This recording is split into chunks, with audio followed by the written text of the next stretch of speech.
karena keterbatasan kita dalam pengetahuan, tahun depan itu akan terjadi apa, musibah apa, amit-amit ya, atau kendala apa, kita harus menyiapkan dana darurat itu lebih besar daripada pengeluaran kita setiap bulannya. Gitu. Jadi, saya nggak pernah melarang orang untuk mengapresiasi diri sendiri. Itu bagus. Gitu. Tapi kita juga harus berpikir secara dewasa. Kita apresiasi diri sendiri juga harus sesuai kadarnya. Gitu. Kalau misalkan keuangan kita mampunya segini, ya kita alokasikan juga segini. Jadi jangan semuanya. Gitu. Kalau semuanya kan kita bingung buat kedepannya itu seperti apa. Tips untuk mengelola keuangan dengan bijak ya, frugality itu mengelola keuangan dengan bijak. Yang pertama itu harus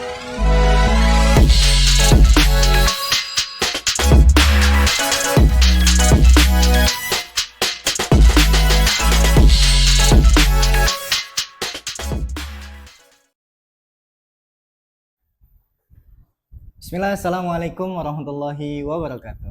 Waalaikumsalam warahmatullahi wabarakatuh. Halo ISEFAMS, kali ini kita berjumpa lagi pada acara podcast A Day with Alumni, yang mana di setiap podcastnya kita akan membahas tentang kisah-kisah inspiratif dan juga pengalaman berharga bagi setiap para lulusan-lulusan SEBI maupun KCSF gitu. Nah, kali ini kita kedatangan oleh pemateri yang beliau ini cukup hebat, yang mana beliau juga termasuk Chairman of KCSF pada tahun 2020 lalu gitu. Nah, kali ini kita akan membersamahi teman-teman ISEFAM semua, yang mana saya Indika Marif sebagai moderator dan juga teman saya Jundi Surusyahid sebagai moderator 2. Nah, kali ini kita akan memandu acara podcast pada siang hari ini. Nah, teman-teman, oke, langsung saja mungkin kita akan beralih ke pemateri kita, yakni kepada Bang Dimas Syaputra. Gimana kabarnya Bang Dimas? Oke, terima kasih banyak. Alhamdulillah kabar saya baik. Teman-teman semua gimana kabarnya? Alhamdulillah kita baik Bang. Oke, jadi siang hari ini kita podcast ya. Iya, podcast yang diadakan oleh KCISEF. Benar. Tentunya dipandu oleh Mas Jundi dan Mas Dika. Iya. Kurang lebih seperti itu. Oke, sebelumnya bisa disapa dulu Bang, teman-teman fans Bang. Oke, selamat kepada teman-teman ISEF semuanya. Saksikan untuk podcast pada hari ini. Insya Allah nanti akan ditayangkan langsung oleh teman-teman KCISEF. Jadi salam kenal semuanya. Saya Dimas, alumni dari Stay SEBI Depok dan alumni dari KCISEF Depok. Oke, sebelumnya kita ucapkan terima kasih Bang ya atas kesempatan atau waktunya untuk berkunjung atau menemani teman-teman ISEF semua membagi kisah inspiratif dan juga pengalaman berharganya Bang. Oke, sama-sama. Oke, tapi sebelum masuk nih Bang, keseharian Bang Dimas kan lulus kemarin nih. Iya. Nah, ini kita gimana nih keseharian dari Bang Dimas selama ini apa aja nih Bang? Bisa ini di-sharing-sharing ke teman-teman gitu. Oke, menarik ya teman-teman semuanya. Jadi saya pertama kali podcast sebenarnya, di channelnya KCISEF SEBI. Oke, menindaklanjuti pertanyaan dari Mas Jundi. Setelah saya selesai dari Stay SEBI, kira-kira kegiatannya apa aja, kurang lebih seperti itu ya. Oke, jadi kegiatan saya setelah lulus dari SEBI itu alhamdulillah sudah bekerja. Alhamdulillah. Itu saya bekerja di bulan Februari, tepatnya itu setelah saya sidang 2 hari kemudian saya itu bisa bekerja di lembaga filantropi gitu. Dan untuk keseharian yang lain selain bekerja ya umum ya, sama kayak teman-teman semuanya, sama kita melakukan aktivitas yang bisa menambah value kita. Oke, teman-teman nih, sekedar informasi ya, Bang Dimas nih ternyata chairman juga nih pada tahun kemarin, bener nggak Bang? Betul, saya chairman itu tahun periode 2022-2023 itu teman-teman semuanya. Jadi sebelum Bang Aziz itu saya. Oke. Keren banget nih teman-teman, karena ini kita udah ada kedatangan chairman nih, terus udah senior banget di KCISEF gitu kan. Nah, oke, kita nih mau bahas nih Bang terkait namanya Bang Dika? Frugal living gitu bang. Frugal living Bang gitu. Oke. Frugal living yang berkaitan dengan mahasiswa nih gitu. Oke. Oke, Nah, siap. terus pertanyaannya mungkin bisa dijelaskan nih Bang, bagaimana frugal living terhadap mahasiswa gitu biar pandai mengelola keuangan gitu Bang. Oke, siap. Makasih Mas Dika, Mas Judi. Oke. Jadi, begini teman-teman semuanya. Saya pun baru merasakan mengenai tentang keuangan, pentingnya kita mengelola keuangan itu setelah saya bekerja. Setelah saya bekerja. Jadi sebelum-sebelumnya, waktu masih menjadi mahasiswa, itu saya tidak terlalu, tidak terlalu peduli, tapi tetap peduli. Jadi seimbang lah. Tapi di situ saya merasakan betul setelah saya bekerja itu untuk mengelola keuangan lebih bijak lagi. Saya rasa ketika kita sudah mengetahui definisi uang buat kita itu apa gitu. Itu. Jadi yang pertama kita gali sebetulnya uang itu apa sih gitu. Kalau kita sudah tahu uang itu bukan sebagai alat tukar saja, tapi untuk mencapai untuk mencapai kehidupan kita supaya lebih baik dari sebelumnya. Gitu teman-teman semuanya. Dan untuk mahasiswa sendiri, mahasiswa itu harus banyak-banyak cari yang namanya itu freelance. Freelance. Selain kita berorganisasi, sosialisasi dengan teman-teman kampus, teman-teman organisasi, kita juga harus mencari freelance, tempat magang, yang dimana itu bisa membantu kita untuk lebih tahu tujuan keuangan kita itu seperti apa, manfaat dari keuangan itu seperti apa gitu. Karena kalau kita sudah mencari uang sendiri, itu lebih hati-hati lagi dalam mengalokasikan keuangan kita gitu. Oke. Itu Mas Jundi kurang lebih. Oke. Bagus ya. Yang pertama catat teman-teman, kita harus mencari freelance nih. Kalau ada peluang kita ambil gitu kan ya. Jangan Bener. disia-siakan. Ada pepatah juga kalau misal ada kapal melintas nih pertama gitu kan. Nah, kita mau ambil nggak nih kapal tersebut sebelum kita itu tenggelam gitu. Nah, kita nggak ngambil.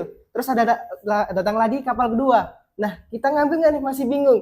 Nah, kita nggak ngambil lagi. Terus habis itu kapal ketiganya ternyata nggak datang. Nah, itu benar-benar mengecewakan gitu kan. Nyesel ya. Jadi teman-teman, kesempatan itu nggak bakal datang 2 kali gitu. Kalau nggak sekarang kita ambil, mau kapan lagi? Dan teman-teman, jadi selain kita belajar di kampus gitu, kita juga harus meluangkan waktu. Seperti yang dikatakan Bang Dimas tadi gitu, mencari freelance juga sebagai penambah pemasukan kita sebagai mahasiswa gitu teman-teman. Betul. Ya, selain dari menambah pemasukan kita di freelance ataupun magang, itu kita belajar kerja profesional itu seperti apa, hard skill kita itu benar-benar diasah di situ. Gitu. Jadi manfaatkan banget itu. Mumpung kita masih menjadi mahasiswa aktif, ya kita harus melakukan kegiatan itu sampai batas kemampuan kita. Gitu. Jadi kalau misalkan kita belum sampai batas maksimal kita gas terus saja. Dan itu juga suatu bentuk persiapan kita sebelum terjun ke dunia kerja gitu Bang. Betul sekali. Betul. Mungkin ini ya dari saya sendiri, karena tadi pandangan saya mengenai tentang keuangan bagi mahasiswa itu seperti apa, itu sangat penting banget ya, sangat penting. Nanti teman-teman bisa bisa bertukar pikiran cara mengalokasikan keuangan dengan baik itu seperti apa. Oke, siap. Berarti bisa disimpulkan teman-teman ya. Jadi kayak frugal living ini gaya hidup hemat teman-teman. Jadi bukan hanya kita tuh dituntut untuk itu biar bisa memilih dengan bijak gitu. Nah, oleh karena itu nih, Bang, mau tanya nih Bang, untuk sebenarnya frugal living tuh benar-benar penting gitu kan? Penting nggak sih buat mahasiswa gitu? Yang pertama, terus yang kedua kadang tuh ada pemandangan mahasiswa tuh gini, saking hidup hemat, yaitu apa namanya, makan aja cuma sayur Indomie, gitu, Indomie, telur gitu. Nah, ya pasti frugal living ini pasti ada sesuatu yang ingin dicapai gitu, ada goalsnya. Betul. Terus dari goalsnya itu pasti dihimpit lagi ada apa namanya prioritas. Nah, prioritas lagi akan di ke bawah lagi ada yang namanya itu apa namanya keinginan. Nah, maka dari ini Bang, dari pandangan Bang Dimas sendiri gimana nih Bang untuk mahasiswa yang benar-benar menghematnya itu terlalu Kebangetan gitu. kebangetan. Nah, itu gimana nih Bang? Menarik. Oke gitu Bang. Oke, teman-teman semuanya. Jadi disclaimer di sini saya juga masih belajar, bukan orang yang profesional di bidang keuangan, tapi kita sama-sama belajar dari sekarang mengenai tentang masalah keuangan. Oke, yang harus kita pahami mengenai tentang frugal living yang pertama, definisi dari frugal living itu apa? Oke. Yang kita pahami mengenai tentang frugal living ini kan hidup hemat. Iya. Ya. Nah, sebetulnya kalau kita memaknai frugal living ini adalah sikap bijak kita dalam mengelola keuangan Oke. supaya keuangan kita itu sampai sesuai dengan tujuan kita di awal. Itu yang harus kita pahami terlebih dulu. Nah, selanjutnya pandangan mengenai tentang mahasiswa yang irit dan lain sebagainya itu gimana? Iya, itu. Kalau menurut saya itu sah-sah aja, ya. Itu sah-sah aja. Silahkan.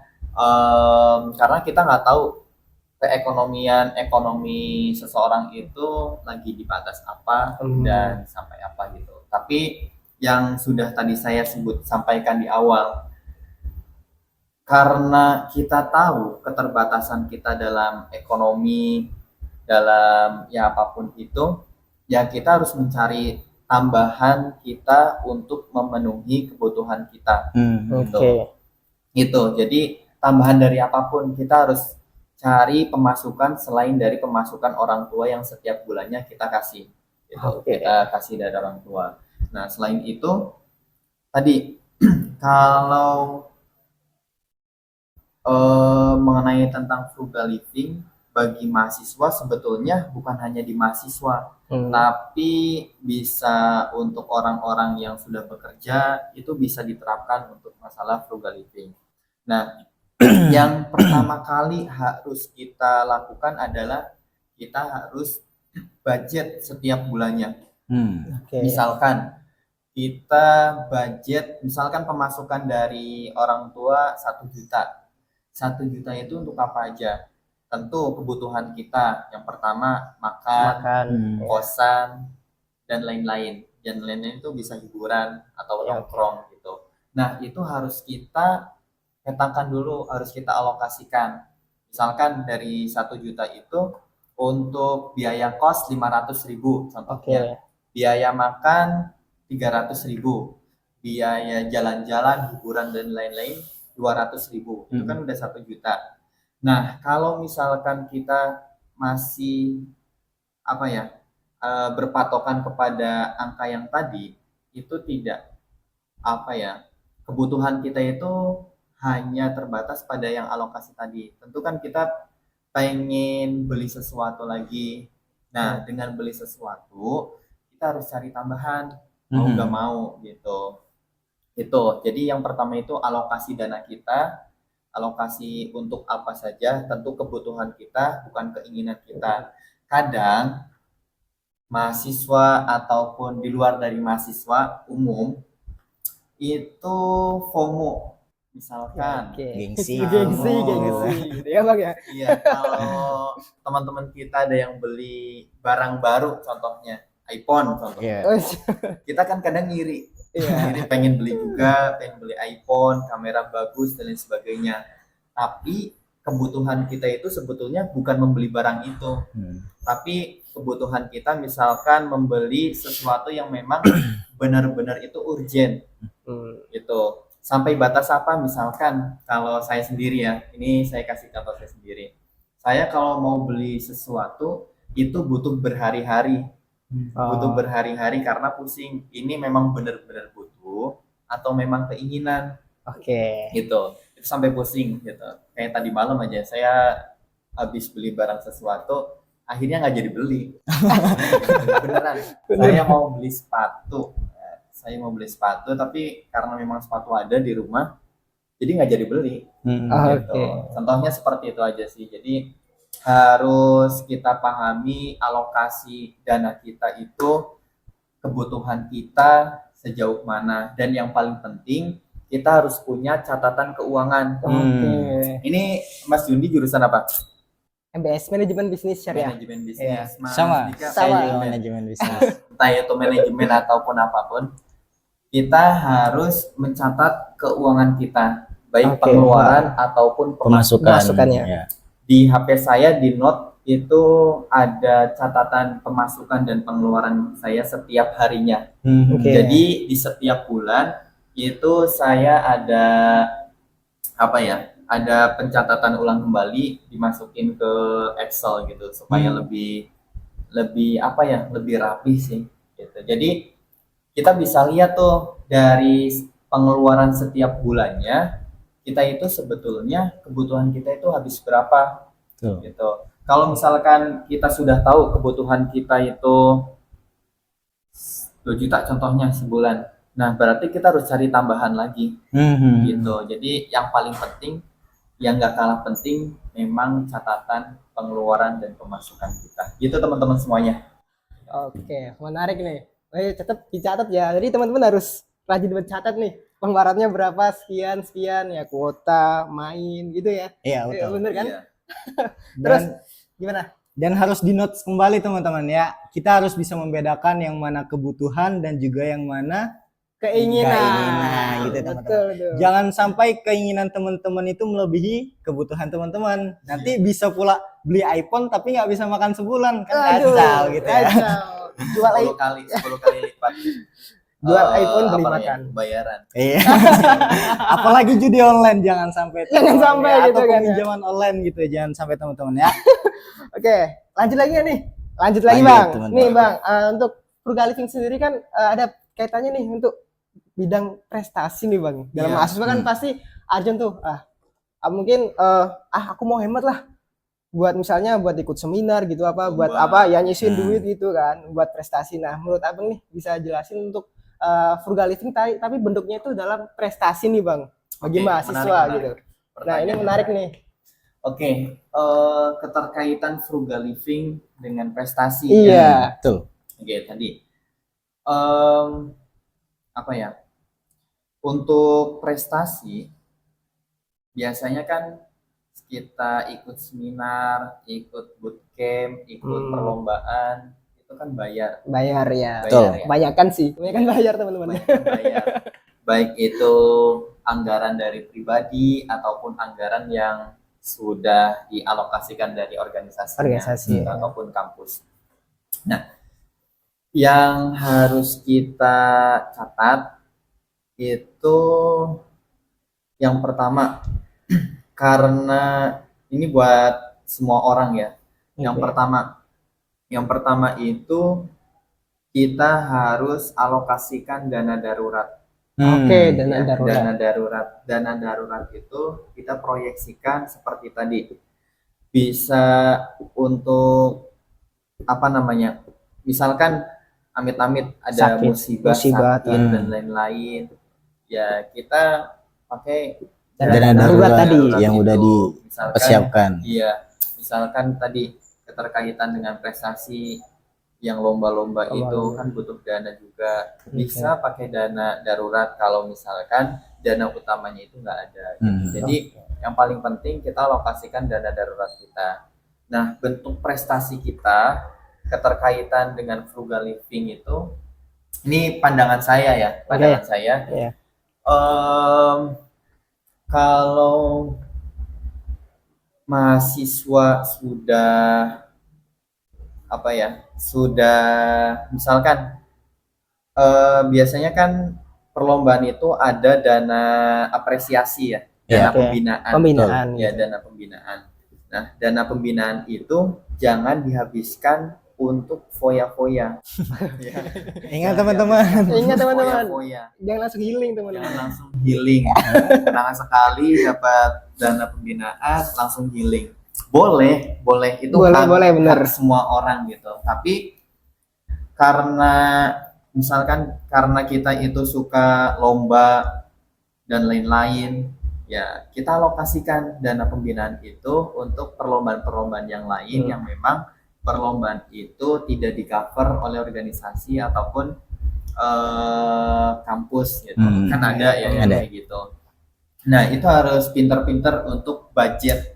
Jadi ngebudgetin sesuatu itu harus real gitu, harus benar-benar matang, terukur, terencana dan terukur gitu. Jadi prestasinya itu ya dari tadi itu, prestasinya itu diambil ketika kita bisa mengelola keuangan kita dengan bijak gitu, kurang lebih seperti itu. Oke. Ingat teman-teman, foya-foya boleh, healing tuh boleh, tapi ala kadarnya gitu kan. Iya, Ya Bang ya? betul. Oke. Berarti tadi disebutkan Abang harus mengalokasikan dana darurat terlebih dahulu gitu Bang. Iya, Untuk dana darurat itu sangat penting. Jadi ingat sangat penting teman-teman. sangat penting. Oke. Jadi ini pas banget mengenai tentang frugal living. Frugal living itu pertama kali itu tahun 1930. Itu sudah ada. Oh, udah ada. Karena waktu itu terjadinya pandemi. Ya, pandemi, dan kita juga mengalami pandemi di tahun 2019. Iya, Betul. tahu betul. Waktu itu masih Betul kelas banget. 12. Teman-teman semua kelas berapa? Kelas Kita udah kelas 2019 kelas 3 SMA SMP. Ya, saya kelas 12 waktu itu, yang seharusnya saya itu wisuda ditunda menjadi wisuda online. Masya Allah. Lulusan corona. Nah, semakin marak mengenai tentang frugal living itu terjadi di tahun-tahun sebelumnya itu, pandemi COVID-19 itu. Jadi karena keterbatasan kita dalam pengetahuan tahun depan itu akan terjadi apa, musibah apa, amit-amit ya, atau kendala apa, kita harus menyiapkan dana darurat itu lebih besar daripada pengeluaran kita setiap bulannya. Gitu. Karena dana darurat itu tadi sangat penting banget kita alokasikan. Ya, kita nggak tahu tahun depan terjadi apa ya yang menimpa kita semuanya. Ya, kalau kita sudah menyiapkan dana darurat itu, kita nggak pusing. Ya pusing buat nyari pendapatan. Tapi kan kita sudah menyiapkan dana darurat itu sebelumnya. Gitu. Kalau saya boleh bagi, itu biasanya kalau saya pribadi ya, itu saya 50% itu dialokasikan untuk dana darurat. Nah, itu kembali ke masing-masing orang ya teman-teman semuanya. Karena saya juga nggak expert juga di bidang keuangan, jadi saya lebih besar mengalokasikan untuk dana darurat, terus untuk tabungan dibanding pengeluaran saya sendiri. Gitu. Karena saya juga orangnya nggak FOMO juga, orang mau beli apa juga saya nggak terlalu peduli gitu. Saya sesuai sama kebutuhan aja gitu teman-teman semuanya. Oke, dana darurat, terus kebutuhan dipastikan, kebutuhan teman-teman dulu nih penting gitu kan ya. Terpenuhi, terus ya boleh kebutuhan udah terpenuhi baru bisa sekunder gitu kan. Kalau sekunder udah baru tersier gitu ya. Nah, kurang lebih Jangan seperti untuk konsumtif terus.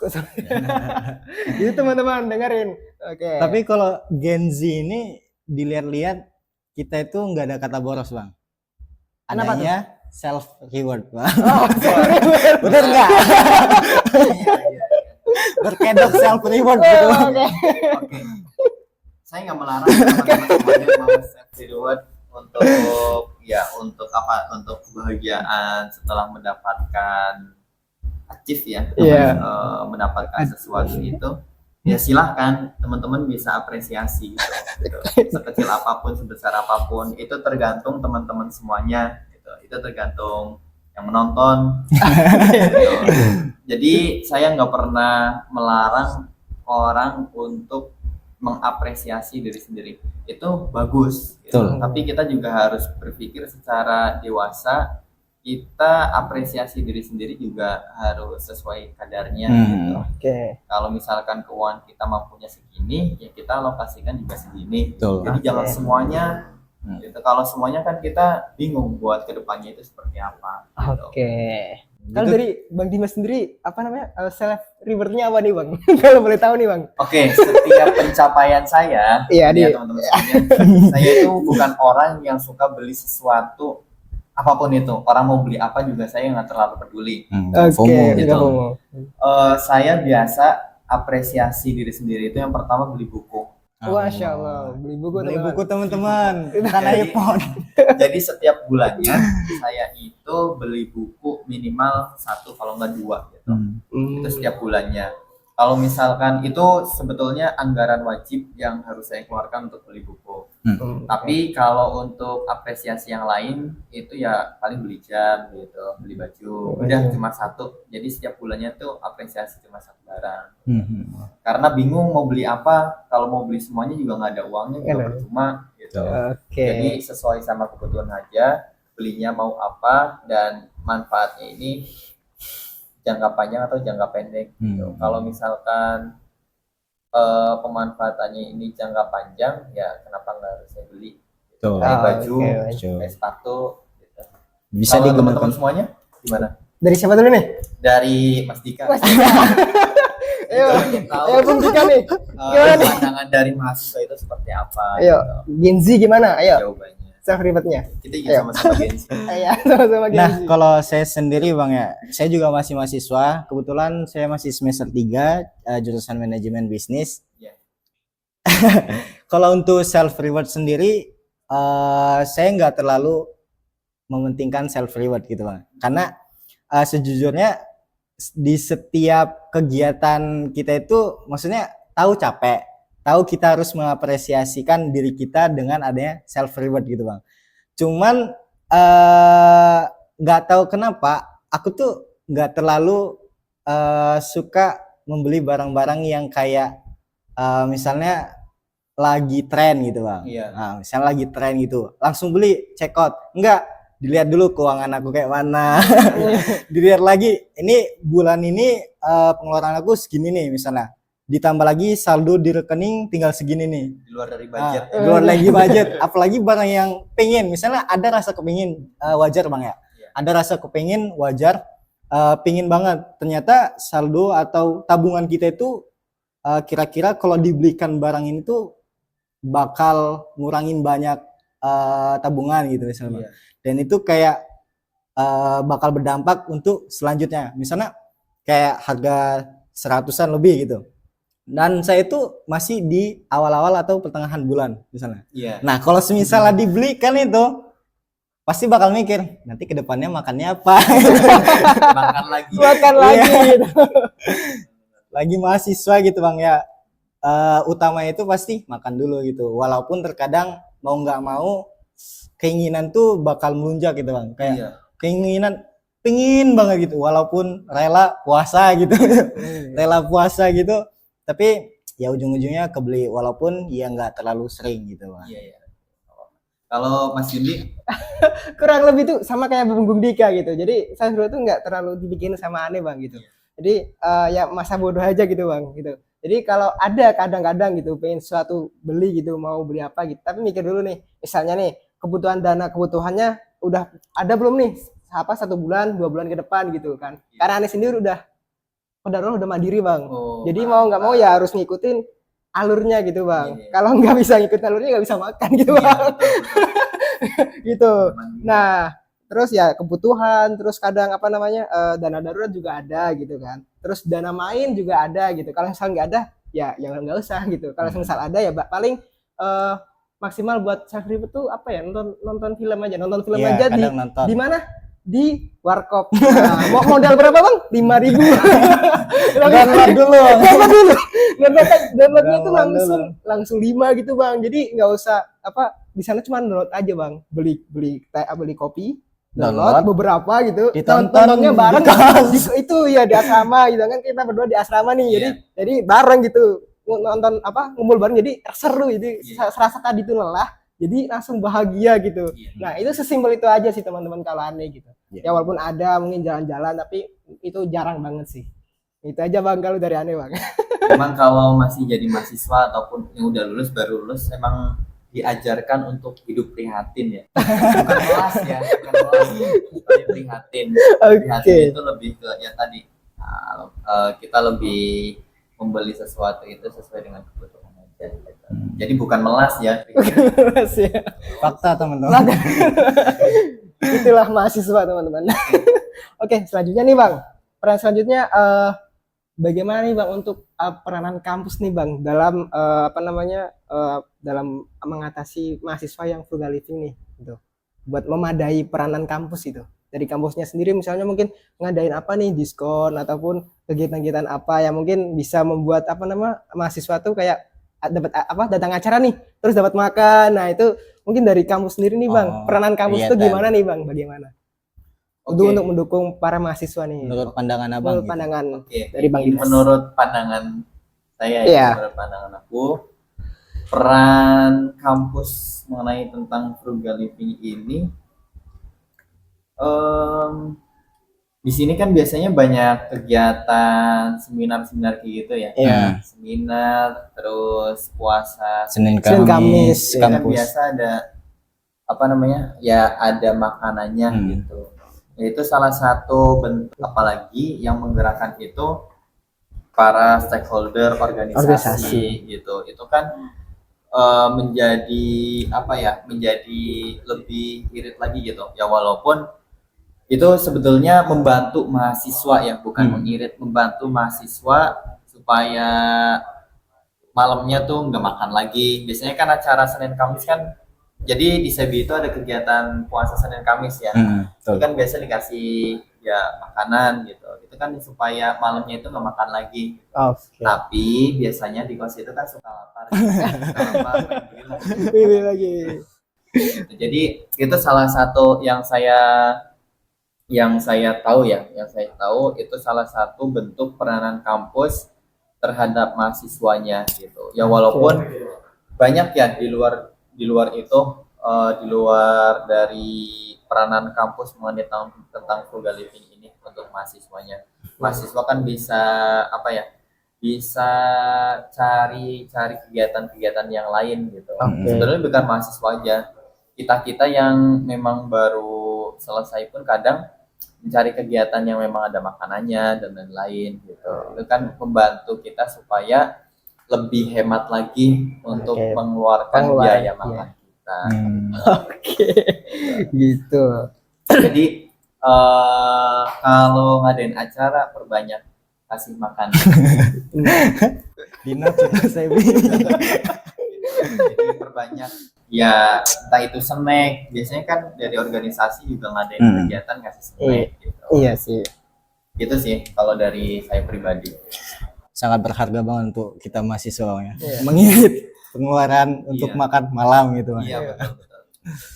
Berarti nggak cuma di kampus sih Bang. Acara-acara yang lain tuh bener-bener kalau misalnya ada plus makan gitu kan. Wah, langsung kita Langsung berangkat.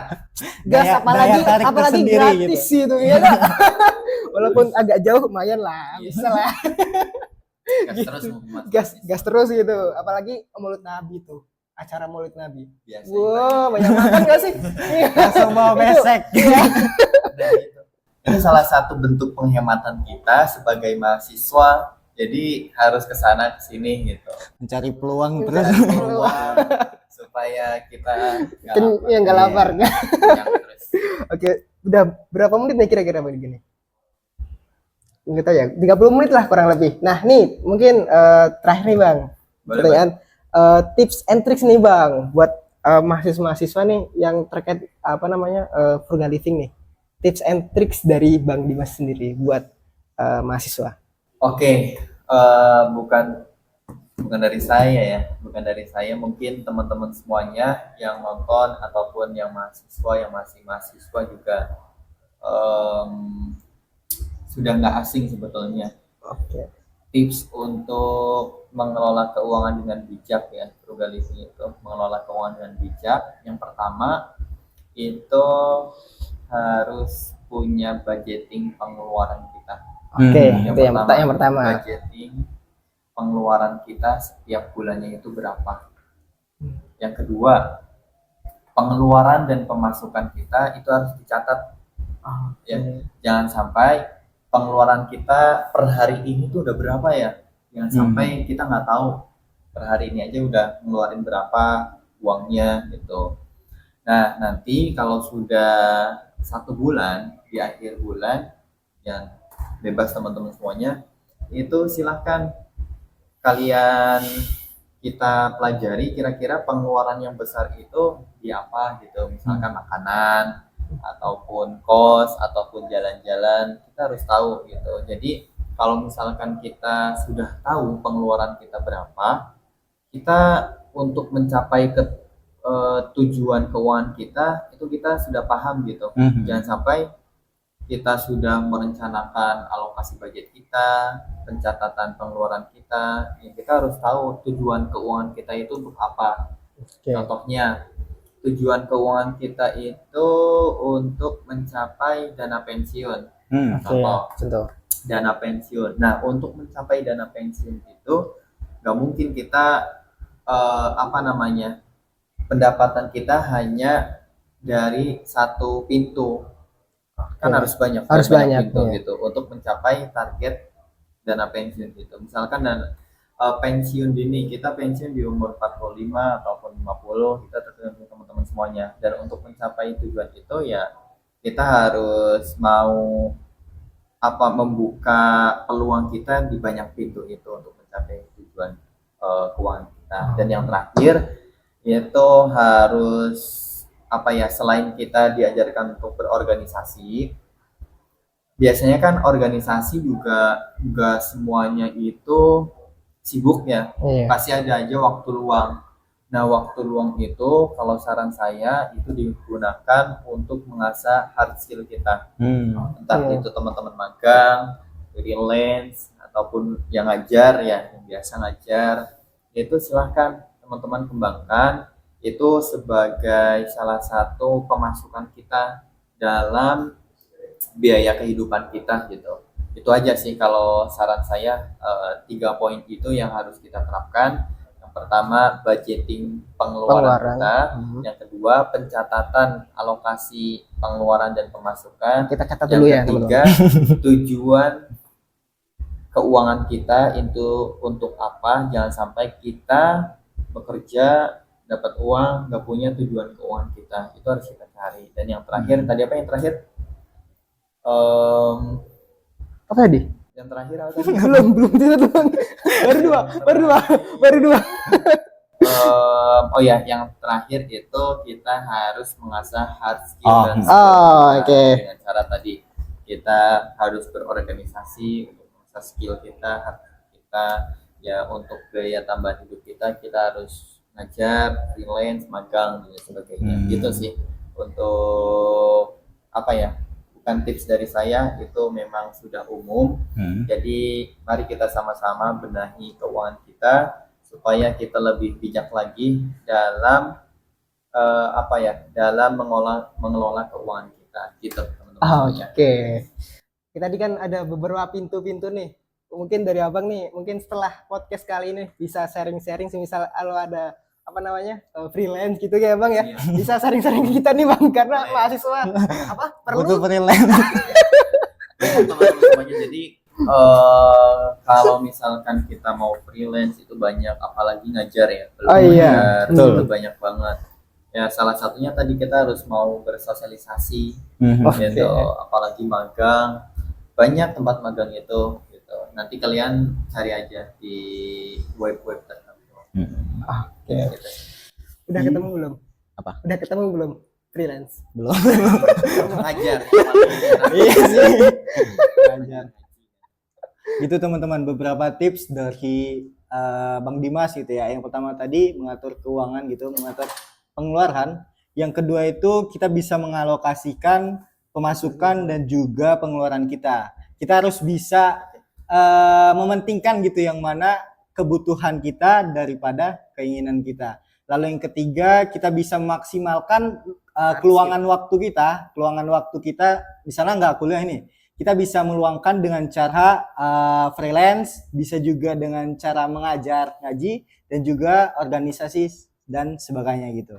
Gitu teman-temannya, jangan lupa diterapkan karena gaya hidup hemat ini memang sangat dibutuhkan untuk kita terkhusus para mahasiswa gitu teman-teman. Tapi jangan sampai yang tadi kita bilang kalau misalnya kita boleh sakit-sakit dahulu. Maksudnya kalau misalnya kita lomba, kita kuliah, kita kerja, kita merasa capek, lelah, kita butuh self reward boleh, tapi jangan sampai keborosan kita itu berkedok self reward. Kita harus mengalokasikan dana darurat juga harus kita pertimbangkan terlebih dahulu sebelum kita membeli sesuatu gitu teman-teman. Oke, benar sekali Bang Dika. Jadi mungkin gini, perihal frugal living gitu kan. Jadi pemasukan teman-teman tuh sama teman-teman yang itu berbeda. Jadi bukan waktunya buat bahagia terus gitu kan. Aku maksudnya dananya sedikit nih, nggak bisa kayak teman-teman yang lain gitu. Bukan seperti itu teman-teman. Tapi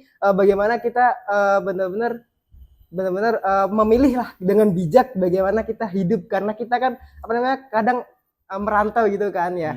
Apalagi kita perantau harus benar-benar pandai-pandai mengatur keuangan gitu kan. Ya kalau nggak bisa pandai mengatur keuangan ya ujung-ujungnya pinjol juga Bang. Jangan sampai ya teman-teman, nggak boleh teman-teman. Oke, mungkin itu aja mungkin ya Bang ya, karena udah akhir nih Bang, 30 menit ke atas nih. Sebelum diakhiri mungkin ada closing statement gitu dari Abang. Closing statement saya, bijak-bijak mengatur keuangan, karena kalau kita nggak bijak, kita nggak sampai kepada tujuan keuangan kita di masa depan gitu sih. Harus menentukan tujuannya terlebih dahulu. Oke, gitu ya teman-teman ya. Mungkin itu aja podcast dari Bang Dimas. Kurang lebihnya kami selaku moderator nih mengucapkan terima kasih banyak nih Bang. Yang telah juga sudah berkenan untuk diundang podcast. Ini podcast pertama kali saya jujur karena saya bukan ngeberani ya, saya malu kalau berbicara di depan kamera gitu ya. Tapi ini untuk kasih Isep saya kasih Isep. Sebelumnya apa dulu Bang buat kita semua Bang. Oke. Baik teman-teman, itu tadi tentang cerita inspiratif dan juga tips and trick dari Bang Dimas tentang gaya hidup hemat atau frugal living gitu. Semoga dengan kita tadi pembahasan yang dibawakan oleh Bang Dimas bisa menjadi bisa menjadi inspirasi buat teman-teman semua bagaimana cara mengatur keuangan gitu teman-teman. Oke, mungkin itu aja sih Bang. Oke, terima kasih banyak. Terima kasih ya Bang. Yuk, terima kasih. Iya, terima kasih banyak Bang. Mungkin kita akhiri podcast kali ini dengan lafal Alhamdulillah bersama-sama. Alhamdulillah. Wassalamualaikum warahmatullahi wabarakatuh. Dadah teman-teman. Dadah.